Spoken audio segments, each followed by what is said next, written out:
The autumn evening had settled into a comfortable rhythm at the local McDonald's on Pine Street.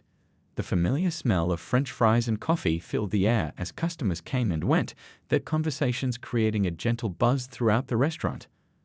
Among them sat a 16-year-old girl, her McDonald's uniform still crisp, despite having just finished her evening shift.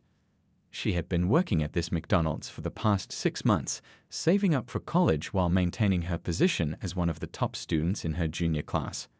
Her coworkers often joked about how she could memorize complicated orders faster than their computerized system, and customers regularly complimented her cheerful attitude even during the busiest rush hours.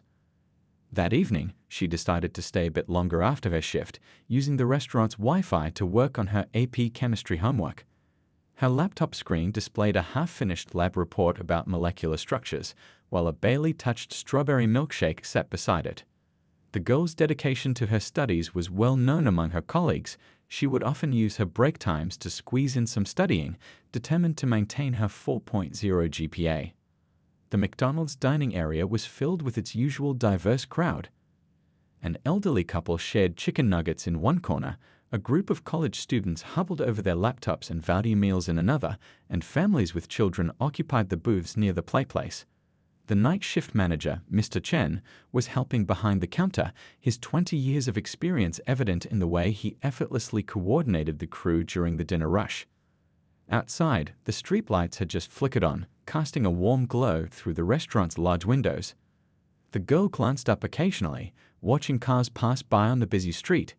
She had another hour before her mom would pick her up, plenty of time to finish her homework and maybe help out if the evening rush got too hectic. Her coworkers always appreciated her willingness to jump in, even after her shift had ended. The local news played quietly on the mounted TV in the corner, showing weather updates and community events. Nobody paid much attention to the brief report about a convenience store robbery that had occurred earlier that evening a few blocks away. The reporter mentioned that police were searching for a suspect, but the details were vague and quickly forgotten as the broadcast moved on to sports highlights. The girl's phone buzzed with a text from her best friend about tomorrow's student council meeting. They were planning a fundraiser for the local animal shelter, and she had volunteered to coordinate with local businesses for donations. Her to-do list was growing longer, but she managed it all with remarkable organization. Color-coded planners, reminder apps, and sticky notes helped her keep track of her commitments. As she typed out a response about meeting early before school to finalize the fundraiser details, she noticed 2 police cars pulling into the McDonald's parking lot. This wasn't unusual. Officers often stopped by for coffee or a quick meal during their shifts.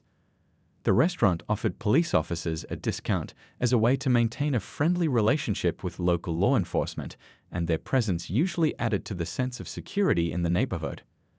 The girl returned to her chemistry homework, drawing electron configurations with practiced precision. She had just started explaining valence electrons in her lab report when the restaurant's door chimed. The sound of heavy boots on the tile floor barely registered in her concentration, that is, until they stopped right beside her table. What happened next would shake not just her world, but the entire community's understanding of justice, prejudice, and the power of truth.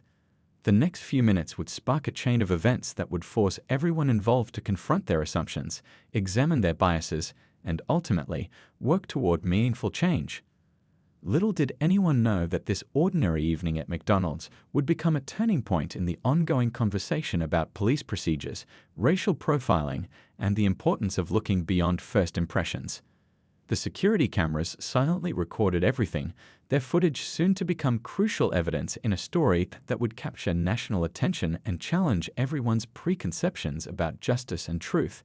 The clicking of computer keys, the sizzle of the grill, the chatter of customers, all these normal sounds of a busy McDonald's evening were about to be interrupted by a series of events that would change lives forever. But for now, in these last few moments of normalcy, the girl simply sat at her table, focused on her studies, unaware that she was about to become the center of a story that would touch hearts and minds across the country. The 2 police officers who walked into McDonald's that evening had already been on duty for 10 hours.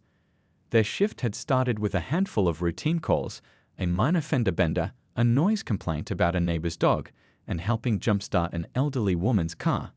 Nothing out of the ordinary until that convenience store robbery call came in 20 minutes ago. The store owner had been frantic on the phone with dispatch, describing how someone had grabbed cash from the register while he was restocking the cooler. A young black female, he'd said, wearing something blue, maybe a jacket or sweater. The description wasn't much to go on, but it was all they had. The security camera at the store had been broken for weeks, something the owner had been meaning to fix but never got around to. Officer Thompson, the younger of the two, had been on the force for just 3 years. His partner, Officer Rivera, was a 12-year veteran who'd seen his fair share of quick arrests turn into messy situations. As they drove around the neighborhood, they'd already checked 3 other restaurants and a laundromat. The frustration of coming up empty-handed was starting to wear on them. Through the McDonald's windows, they could see the usual evening crowd.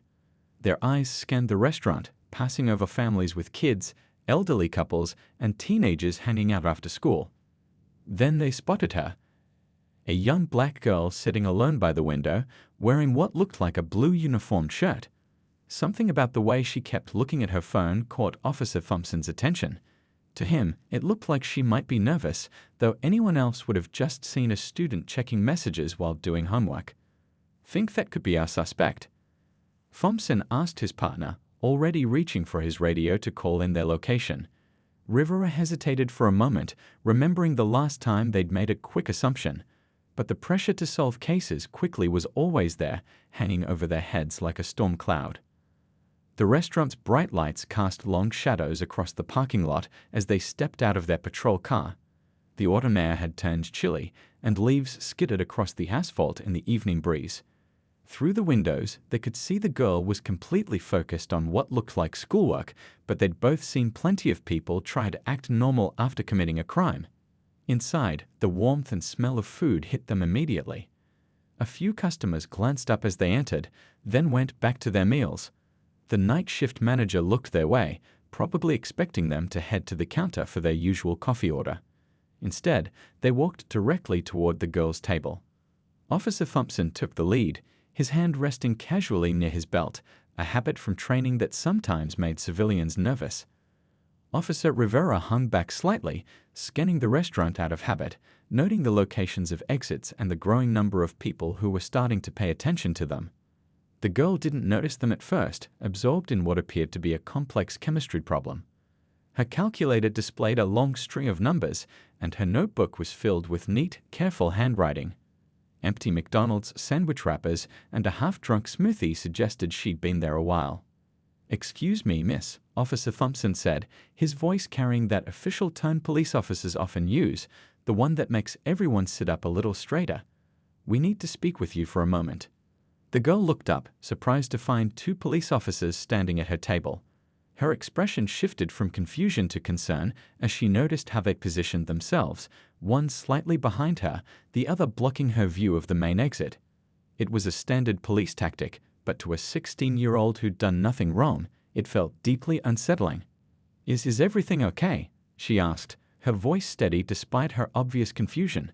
She started to reach for her McDonald's name tag, wanting to show them she worked there, but Officer Thompson's sharp "keep your hands where we can see them" made her freeze.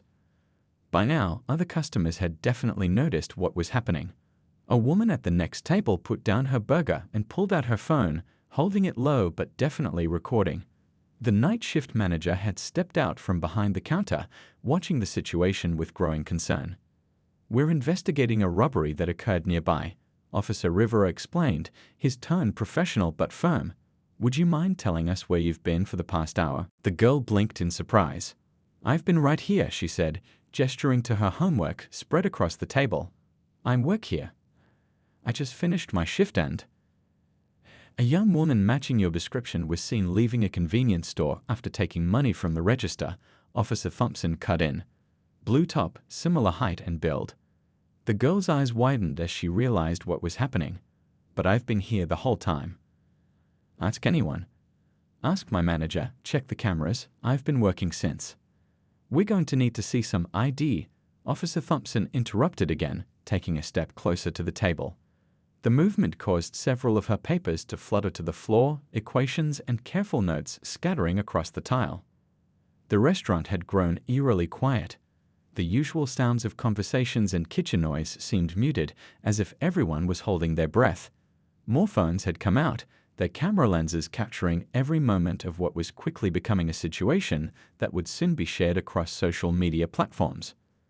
The girl's hands trembled slightly as she reached for her school ID in her backpack, moving slowly and deliberately.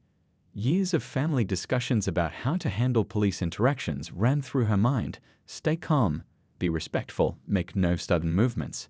But knowing what to do and actually doing it while your heart is pounding are two very different things. What happened in the next few minutes would spark a firestorm of controversy, raise uncomfortable questions about police procedures, and force an entire community to confront some hard truths about assumptions and prejudice. But right then, in that moment, it was just a scared teenager trying to prove she was exactly who she said she was, a hard-working student who'd done nothing wrong except be in the wrong place at the wrong time, matching a vague description that would turn out to be completely incorrect. The McDonald's dining room had become unnaturally quiet. Even the usual kitchen sounds seemed muffled, as if the whole restaurant was holding its breath. The girl's school ID lay on the table between her and Officer Thompson, her student photo smiling up at them beneath the fluorescent lights. "This shows you're 16, Officer Thompson said, studying the ID. "But that doesn't prove where you were an hour ago." His voice carried that edge of authority that often comes when someone's already made up their mind about something. The night shift manager stepped forward, his McDonald's name tag catching the light. "Officers, she's been here all evening. She's one of our best employees." "Sir, please step back," Officer Rivera interrupted, holding up his hand.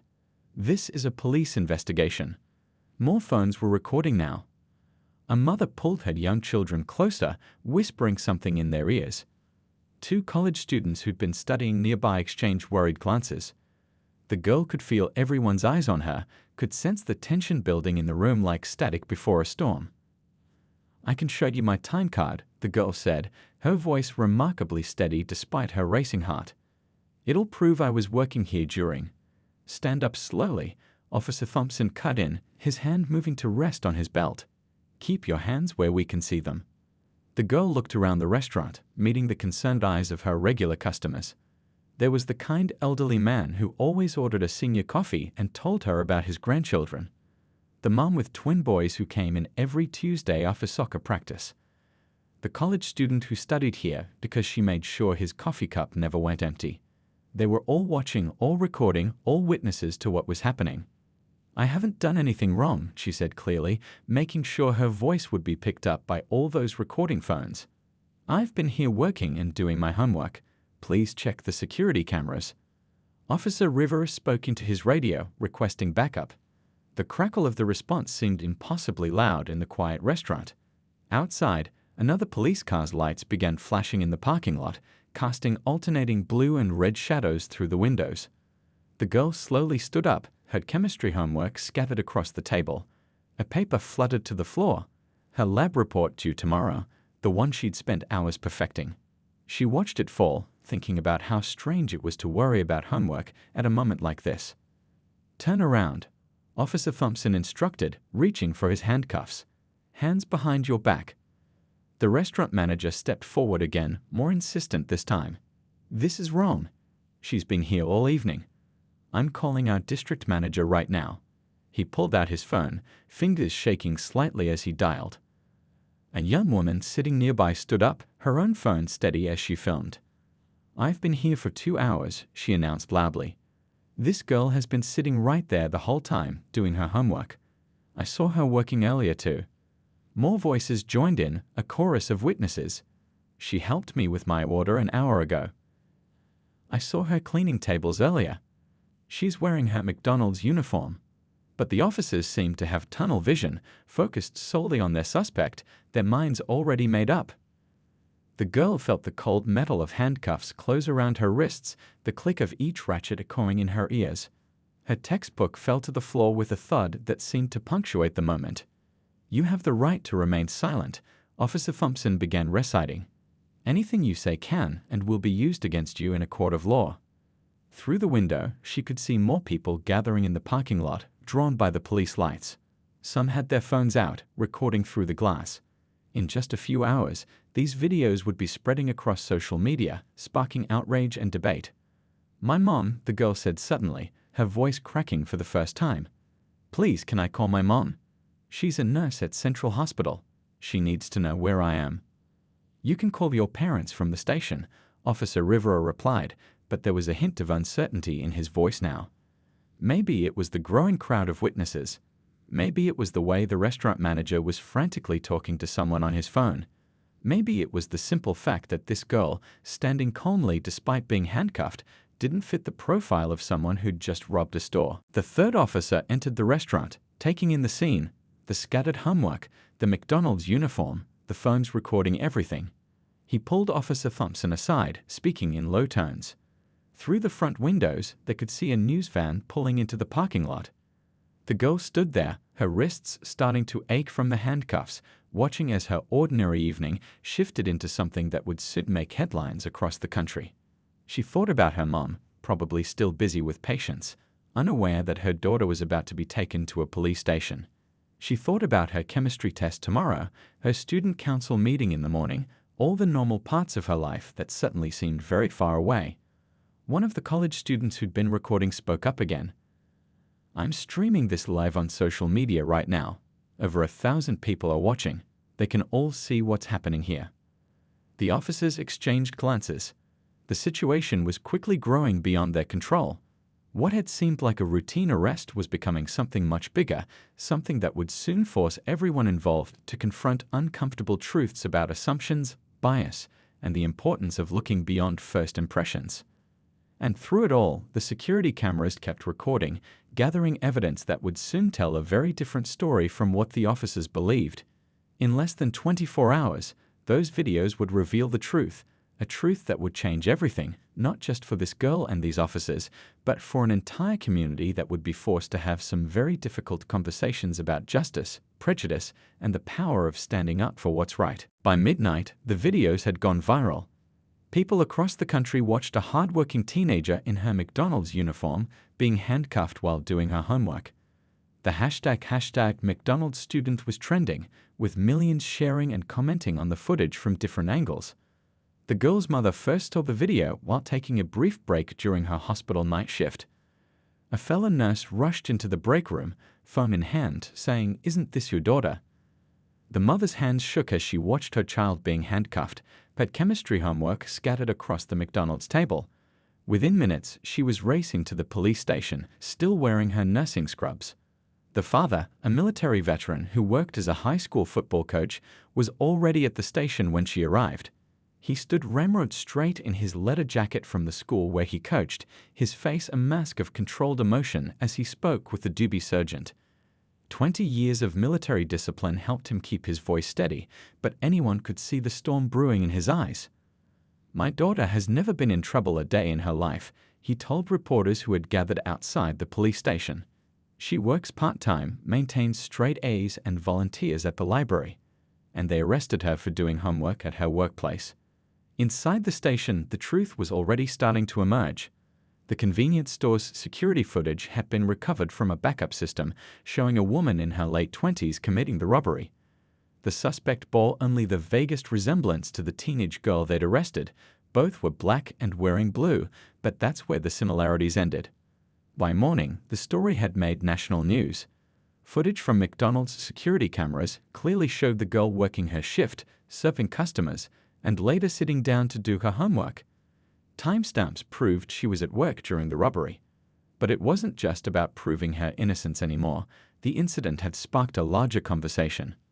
The local library where she volunteered released a statement, "We are deeply disturbed by the treatment of one of our most dedicated young volunteers. She has spent countless hours helping children with their reading and assisting elderly patrons with computer skills. This incident reflects a deeper issue that needs to be addressed." Her high school's student body organized a peaceful walkout. Hundreds of teenagers left their classrooms at 10 a.m., many carrying signs with messages like "Students deserve safety" and "Homework should not be a crime."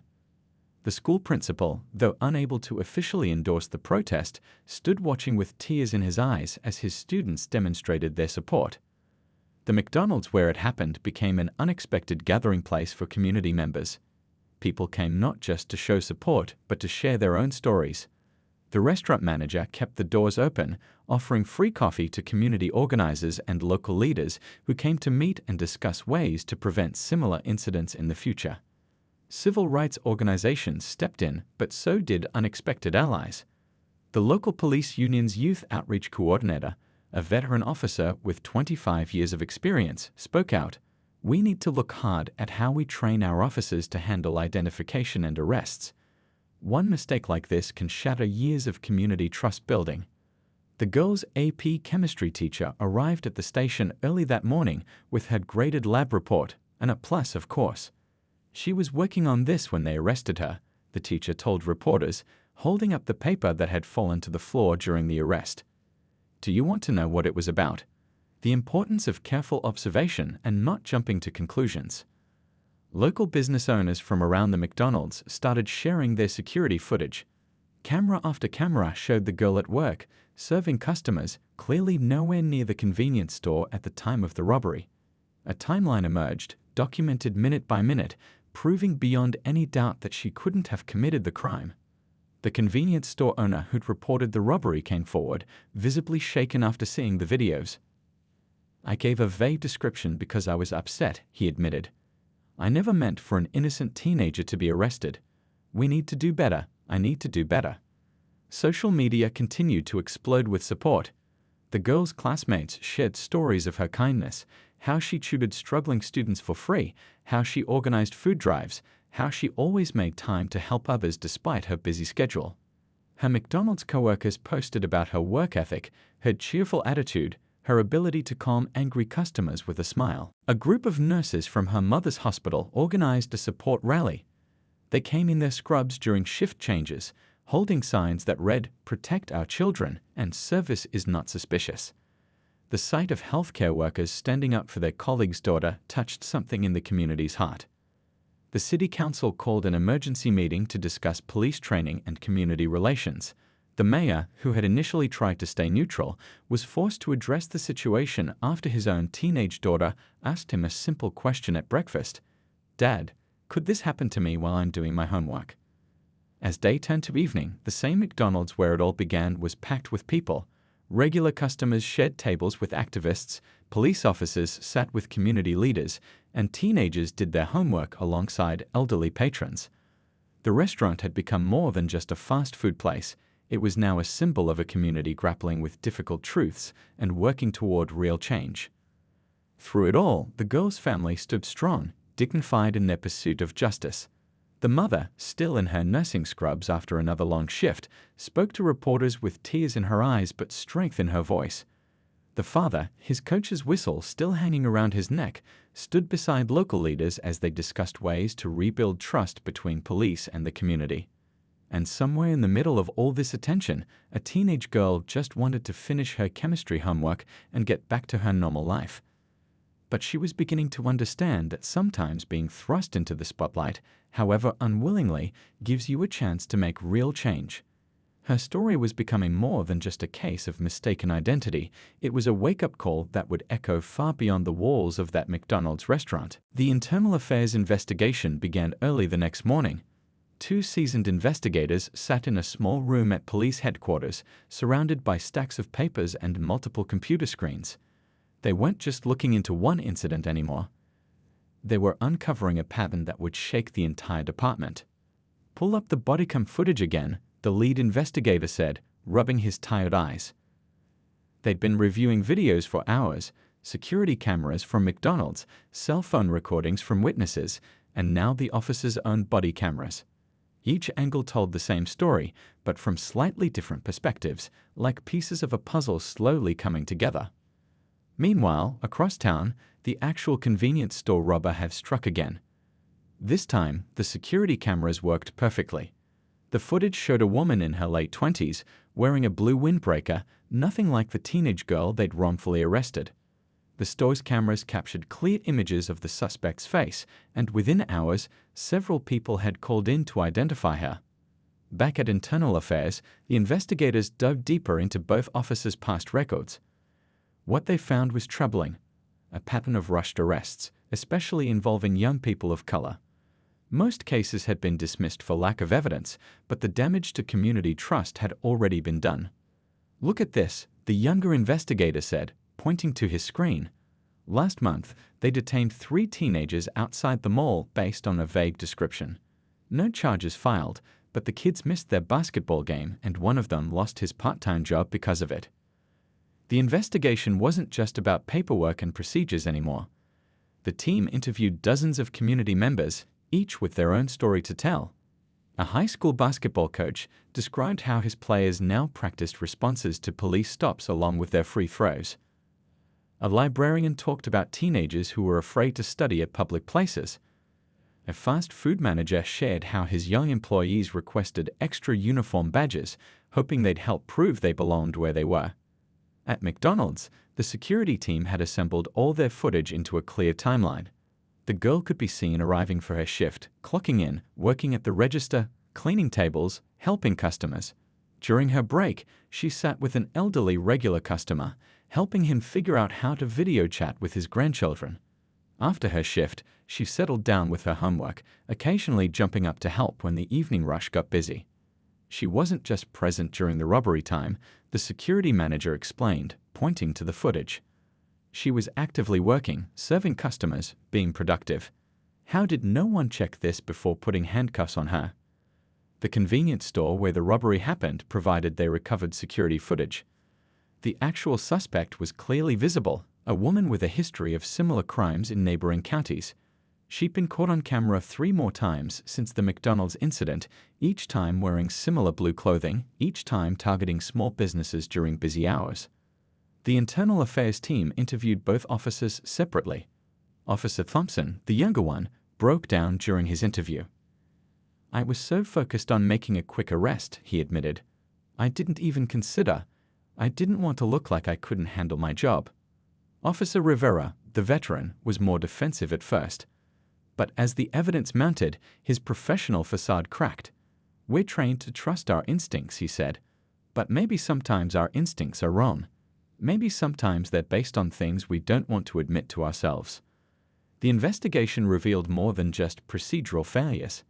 It showed how pressure to make quick arrests, combined with unconscious bias and lack of thorough verification, created a perfect storm that could have ruined a young person's life. The girl's only crime had been studying while black in a public place. Community leaders were invited to review the findings. They sat in the conference room, watching video after video, reading report after report. A retired judge who'd been critical of police practices in the past spoke up. "This isn't just about 2 officers making a mistake. This is about a system that allows these mistakes to happen and then tries to justify them afterward." The police chief, a 30-year veteran of the force, called a department-wide meeting. "We're going to learn from this," he announced to a room full of officers. "Every one of us needs to ask ourselves, would we have done the same thing?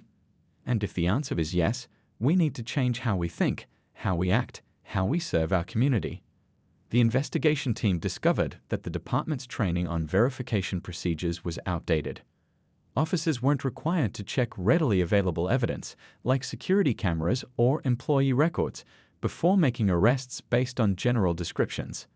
This policy was about to change, but the deeper issues of bias and rushed judgment would take more than just new rules to address.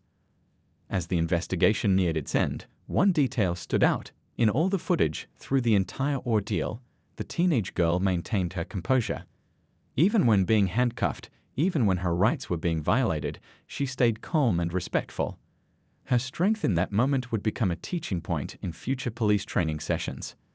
The final report was hundreds of pages long, but its message was simple: this should never have happened, and here's how we make sure it never happens again.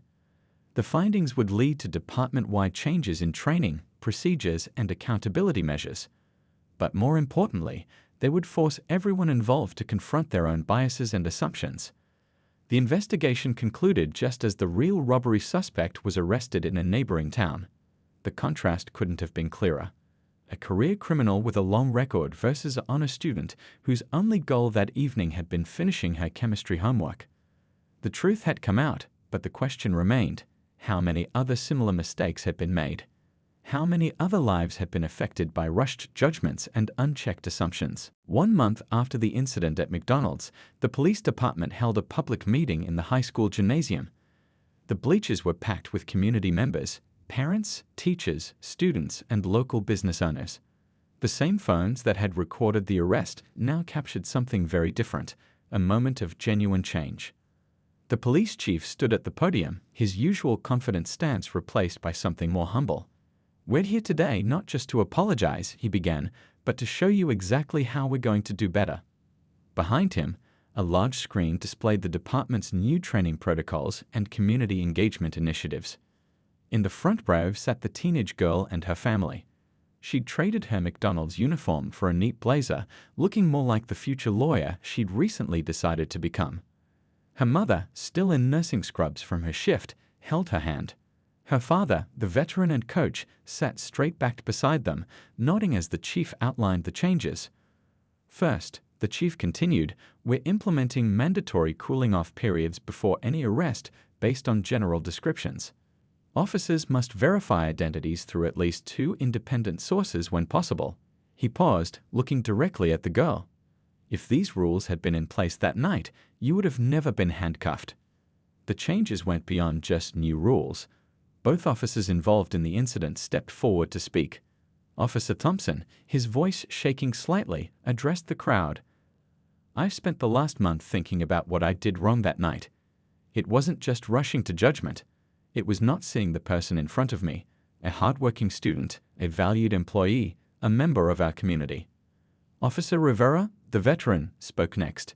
"In 20 years of police work, I've learned that admitting mistakes is as important as preventing them. We're not just here to protect the community, we're part of it. And we forgot that night." The real changes, though, were already happening throughout the community. The McDonald's where it all began had started a new program, free coffee and study space for students during exam weeks, with local police officers volunteering to help tutor. Officers Thompson and Rivera were regular volunteers, turning a mistake into a chance for real connection. The convenience store owner who'd made the original vague report had installed new security cameras and started a neighborhood watch program that focused on accurate reporting and avoiding bias. "It's not enough to just be sorry," he told the crowd. "We have to learn and grow from our mistakes." Local businesses had come together to create a scholarship fund. The Future Justice Scholars Program, they called it, inspired by the teenage girl who'd handled an unjust situation with such dignity. The first recipient, the very student whose homework had been scattered across that McDonald's table. But the biggest change was in how the community itself had transformed. The high school's law club, which the girl now led, was packed with students interested in criminal justice reform. They organized workshops where teens and police officers could talk openly about their fears and hopes. These conversations weren't always easy, but they were always real. The girl's mother had started a support group for families affected by similar incidents. They met weekly at the hospital where she worked, sharing stories and working on solutions. Sometimes, she told the group, it takes one incident to open everyone's eyes to a bigger problem. Her father had incorporated what he learned into his coaching. "It's not just about playing by the rules," he told his team. "It's about standing up for what's right, even when you're scared. It's about keeping your dignity while demanding justice." The McDonald's manager had been promoted to district supervisor, partly because of how he'd handled the incident. He implemented new training programs across all his stores, teaching young employees not just job skills, but their rights as citizens. The girl's old name tag was framed on the wall, next to a sign that read, "Stand up for truth." Community organizations had come together to create a rapid response network. If someone felt they were being unfairly targeted, they could call a hotline staffed by volunteers, lawyers, counselors, and community leaders ready to help. The girl's story had shown them how quickly things could go wrong, but also how a community could come together to make them right. The police department's training program had been completely revamped. New officers now spent time working in community organizations before hitting the streets. They studied cases like this one, learning not just what went wrong, but how to do better. The girl herself occasionally spoke at these training sessions, turning her experience into a lesson that could prevent future incidents. 6 months after the incident, the girl stood at a podium of her own, addressing a national conference on police reform. She spoke not with anger, but with hope. "What happened to me that night was wrong," she said. "But what happened afterward? How my community came together, how people stood up for truth, how even those who made mistakes worked to fix them. That's what this story is really about." The changes rippled out beyond their city. Other police departments began adopting similar reforms. Schools added discussions about civil rights and community relations to their curricula. Business owners learned about their role in preventing bias-based incidents. A mistake that could have divided the community had instead brought it together. 1 year after the incident, the girl returned to that McDonald's to study. She sat at the same table, but everything was different. Officers Thompson and Rivera were there too, helping a group of middle school students with their math homework. The restaurant had become a symbol of how a community could learn, grow, and heal together. As she opened her law school preparation books, she'd decided to become a civil rights attorney. She looked around at all the changes one incident had sparked. The truth hadn't just changed everything, it had made everything better. Not perfect, but better. And sometimes that's the most important change of all.